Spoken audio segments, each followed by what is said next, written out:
안녕하십니까. 신인균의 군사TV 알기 쉬운 무기 백과입니다. 오늘도 아주 유명한 무기 알기 쉽게 설명해 드리겠는데요.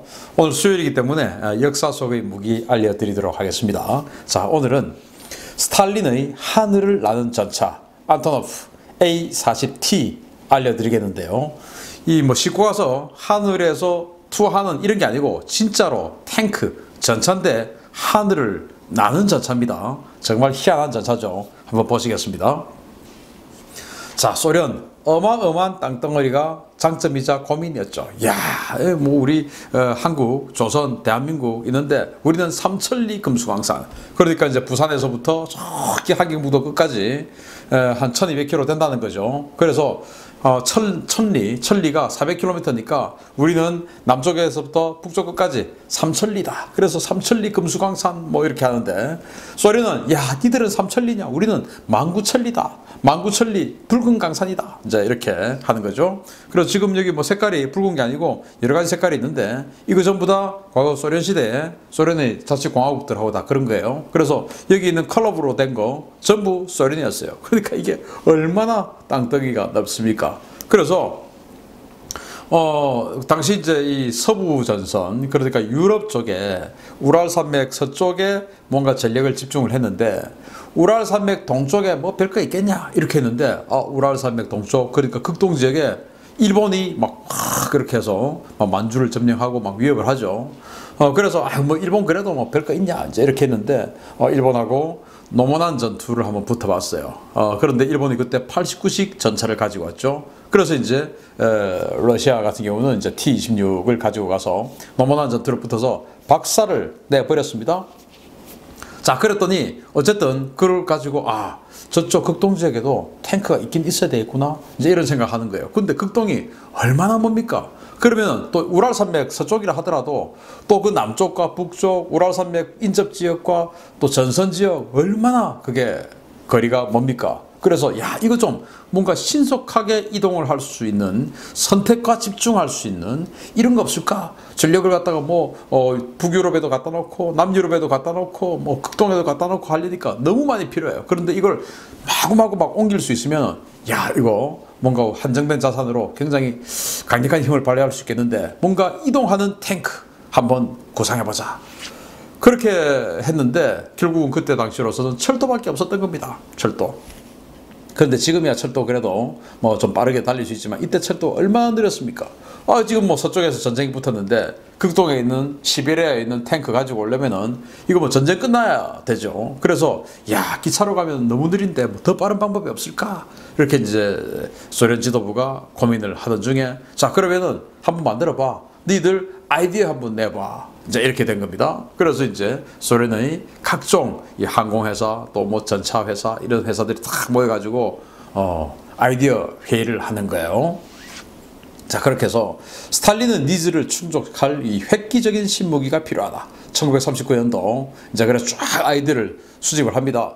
야, 서기장 동지께서 전차 급속 이동 방법을 만들라고 하신다. 이제 이랬더니 이제 한 친구가 저 차륜식 전차는 어떨까요? 이러니까 지금이야 차륜형 전차 할 수 있죠. 워낙 타이어도 고성능화되고 하는데 이때 타이어에 정말 이 어마어마하게 무거운 쇳덩이를 얹을 수가 없죠. 버틸 수가 없죠, 타이어가. 그래서 그거 어떻게 전차가 되냐? 안 되잖아. 이제 이러니까 여기 안토노프 또 투폴레프 이렇게 항공회사들이 또 갖다 붙었는데 투폴레프에서 폭격기로 투하하면 어떨까요? 이제 이렇게 된 거예요. 폭격기? 그거 좀 센박한데 한번 해봐. 이제 이렇게 된 거예요. 그러니까 또 그 옆에 있던 안토노프가 에이, 그냥 아예 전차에다 날개를 달죠. 저는 날개 한번 달아볼게요. 그렇게 된 거예요.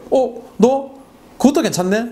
그것도 한번 해봐. 이렇게 된 거예요. 그래서 정말 이 회의장에 있던 사람들이야 정말 심각하게 했겠지만 그걸 듣는 사람들은 무슨 아무 말 되지 않지 않냐, 무슨 전차를 갖다가 폭격기로 투하를 하고 날개를 전차를 달아서 전차가 무슨 비행기냐 날개를 달게 이제 이런 건데 근데 실제로 소련은 이걸 만들어 버렸어요.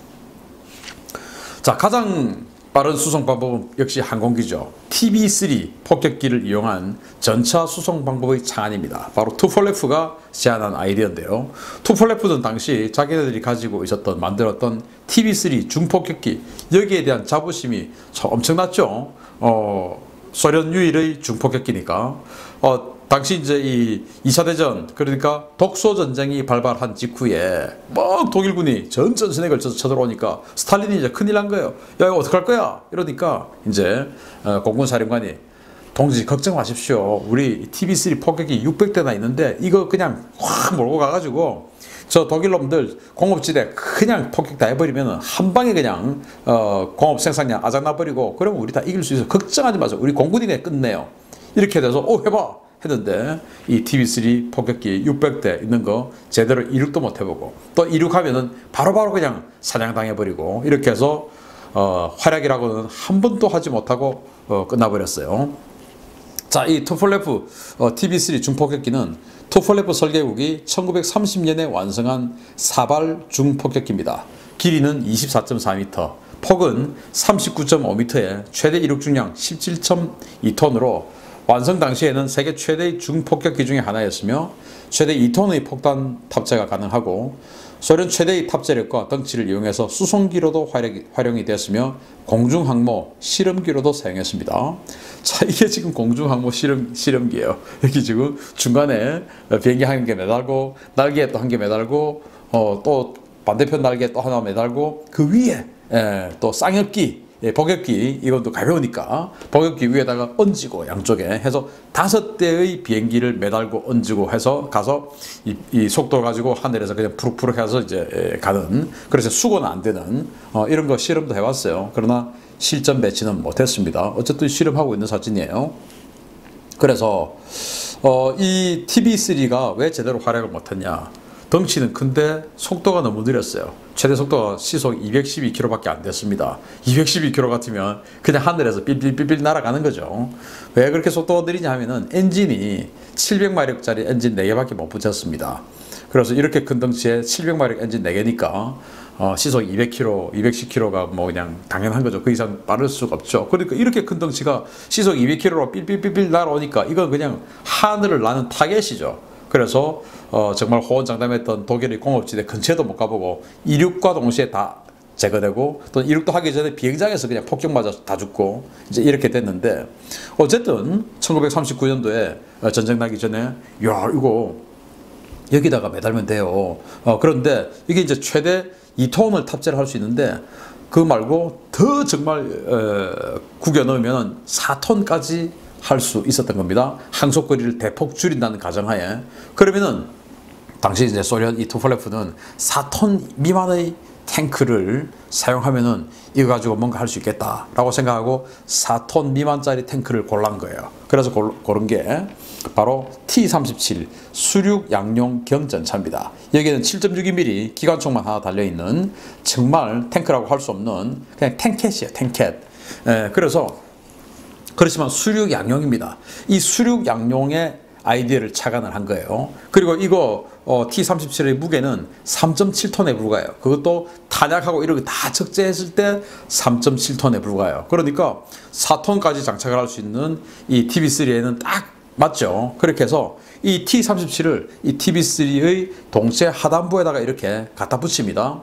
이렇게 해가지고 진짜 폭격기에다가 매달고 가서 투하를 하는 거예요. 근데 투하를 하는데 어떻게 하냐?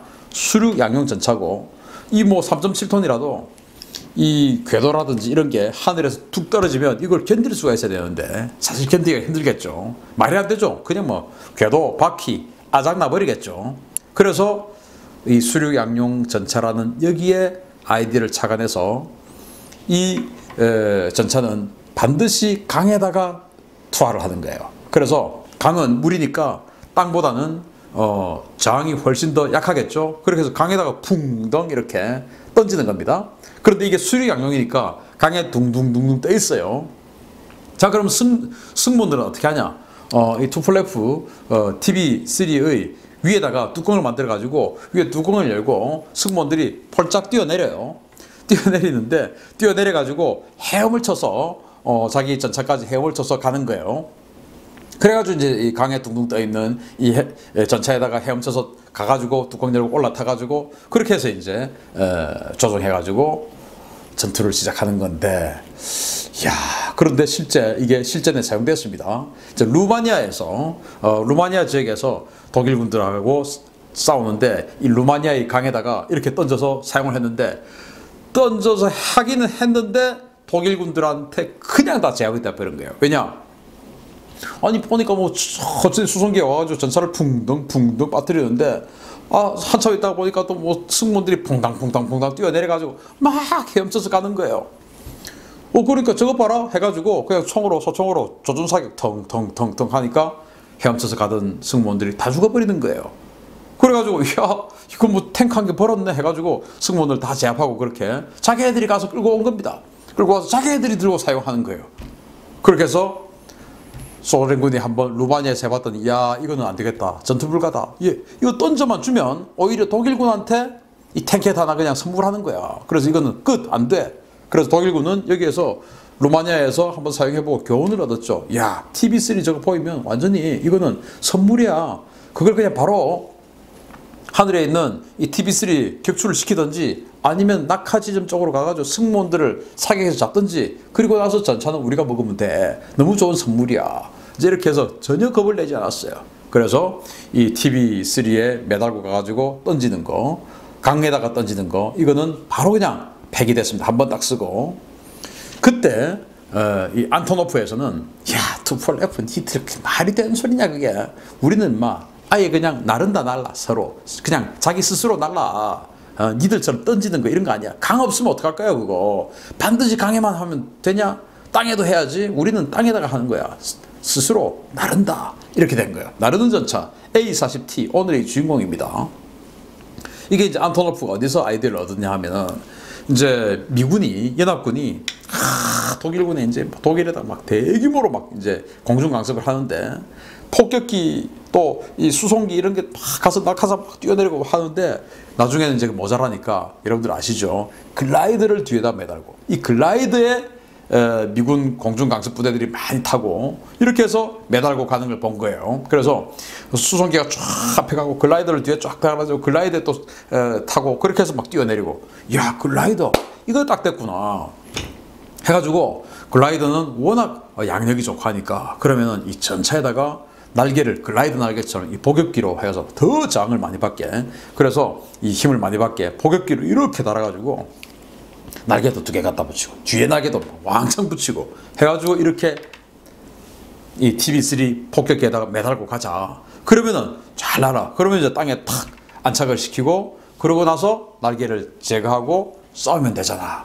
이렇게 된 거예요. 그래서 이제 보고를 했더니 스탈린이 이야 이거 아이디어 정말 좋은데 쌈박한데 오케이 당장 시제품 만들어봐. 이렇게 된 거예요. 그렇게 해서 안토노프는 진짜 전차, 부차, 글라이더 상상도를 실제로 구현해서 만들어요. 이 A-40T를. 그래서 그러면은 아까 저 투폴레프 저놈들 보니까 수륙 양용 경전차 무슨 포도 없고 7.62mm 기관총 달리고 하던데 우리는 포 있는 거 하자. 포 진짜 탱크 하자. 그래가지고 찾아봤더니 T-60이 있는 거예요. T-60. 무게는 T-37하고 비슷해요. 그런데 이 T-60은 20mm 기관포가 달려있어요. 그래서 이 20mm 포 같으면 당시 1940년 이럴 때는 나름 좀 쓸만한 겁니다. 그래서 이거 갖다 붙이자. 우리는 진짜 전투할 수 있는 거야. 해가지고 다 이거로 선택을 합니다. 그래서 소련군들이 야 세상에 우리 기술이 이렇게까지 발전했냐. 저게 하늘을 날 거래. 해가지고 국뽕에 완전히 도취가 됐어요. 야 우리 독일 놈들 다 죽었어 이제. 이렇게 된 겁니다. 그렇게 해서 실제로 시제품을 T-60을 가지고 만들었어요. 스탈린을 설레게 했던 시제품입니다. 독일 놈들 이제 다 죽었어. 이렇게 해서 시제품을 이렇게 만들었습니다. 글라이더 날개 큰 날개 2개 해가지고, 그래서 TB3 중폭격기에 쫙 매달고 가가지고 랜딩을 착륙을 딱 시켜서 이제 그리고는 날개를 제거하고 전투를 진짜 20mm 주포를 가지고 전투를 하는 겁니다. 아이디어 너무 좋았어요. 그런데 활공하는 것까지는 알겠는데 이거 다 만들었어요. 그런데 이게 이륙은 어떻게 하지? 이륙을 하려면 그래도 시속 한 150km, 200km 이만큼은 가속을 해야 딱 점프를 할 텐데, 아니 이 궤도가 T-60의 이 궤도가 아무리 빨리 달려도 200km를 만약에 150km 이상을 갔다 궤도가 그냥 박살이 날 거 아니겠습니까? 이게 이륙이 안 되는 겁니다. 이륙만 하면은 나는 거는 뭐 아무 날개 크게 만들었으니까 아무 문제가 아니겠는데, 자 도저히 이륙이 안 되는 거예요. 그래서 시제품을 만들긴 만들었는데 이륙하는데 실패해가지고 이거는 아예 날아보지도 못하고 끝났어요. 그래서 그렇지만 소련은 너무나 땅이 크죠.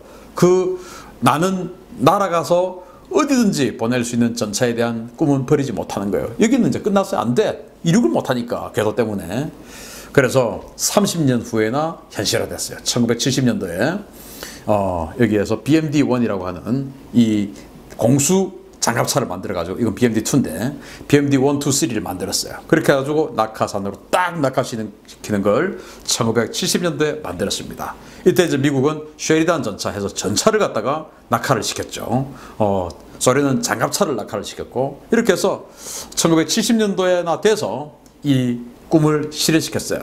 그걸 1939년도에 하라고 했으니까, 야, 내가 좀 너무 앞서갔냐, 이제 이런 겁니다. 그래서 지금 러시아는 이걸 계속 이제 개발을 시켜가지고 지금은 경전차를 여기다가 공중 낙하시키는 경전차를 만들었죠. 그게 바로 2S-26이라는 경전차인데, 이건 이제 이번에 라다크 지역에서 인도하고 중국하고 지금 분쟁인데, 그 인도군이 이걸 살려고 했다가 너무 위력이, 성능이 형편없는 거예요. 그래서 이건 도저히 안 돼 해서 안 샀던 바로 그 2S-26이 바로 이 나르는 전차 꿈, 러시아, 소련의 꿈의 끝판왕이 바로 인도에게 팔릴 뻔했다가 마지막에 뺀지 맞았던 2S-26입니다. 그래서 지금 있는 2S-26 그리고 BMD 1, 2, 3 장갑차, 이것들의 정말 원조로 가볼 수 있는 나르는 전차의 꿈 알려드렸습니다. 마치겠습니다. 감사합니다.